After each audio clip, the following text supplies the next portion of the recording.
हामी सबैको गवाई छ, गवाई राम्रो हुन्छ है, सबैको गवाई छ, गवाई राम्रो हुन्छ।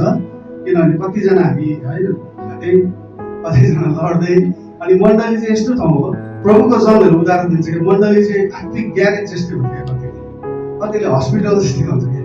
अनि ग्यारेजमा चाहिँ के हुन्छ भन्दा भत्किएको बाइकहरू है, ब्रेक फेल भएको बाइकहरू आउँछ नि त, त्यहाँ रिपेयर भएर जान्छ क्या। अनि मण्डली चाहिँ यस्तो ठाउँ हो, आज हामी यहाँ आएर पनि भत्केर जान्छ भने चाहिँ फेरि कहाँ जाने भन्ने प्रश्न पनि हुन्छ। जीवन गवाई राम्रो छ सबैको है।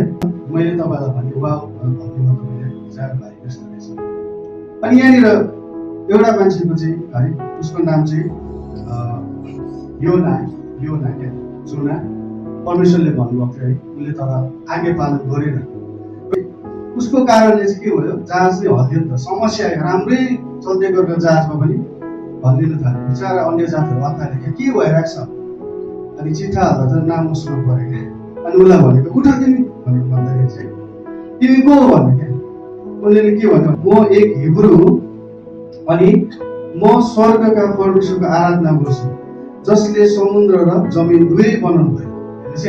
पहिला उसलाई सोधेँ क्या, जस्तो अहिले मैले इच्छा गर्थेँ त्यसमा, तिमी को हो त? म विश्वास छु, म प्रभुलाई विश्वास गरेको मान्छे, मैले परमेश्वर विश्वास गरेँ, मेरो जीवन गवायो क्या। उसले के भन्दछ, म एक हिब्रू भन्दछ है, परमेश्वरको आराधना गर्ने जसले स्वर्ग र पृथ्वी बनाउनु। अनि हिब्रू भनेर सबै डरा क्या, उसको जीवन गवाई खतरा भयो क्या। तर जीवन जिवाई चाहिँ गलत थियो नि त। जीवन गवाई चाहिँ खतरा भनेर उसले म हिब्रू भन्दछ, तर त्यही मान्छेको अनाज्ञाकारिताले चाहिँ अरूले दुःख पाउँदछ। आज हाम्रो जीवन गवाई भन्दा चाहिँ जीवन जिवाई चाहिँ इम्पोर्टेन्ट। हामी सबैको जीवन गवाई छ, राम्रो हो, तर जीवन जिवाई चाहिँ इम्पोर्टेन्ट।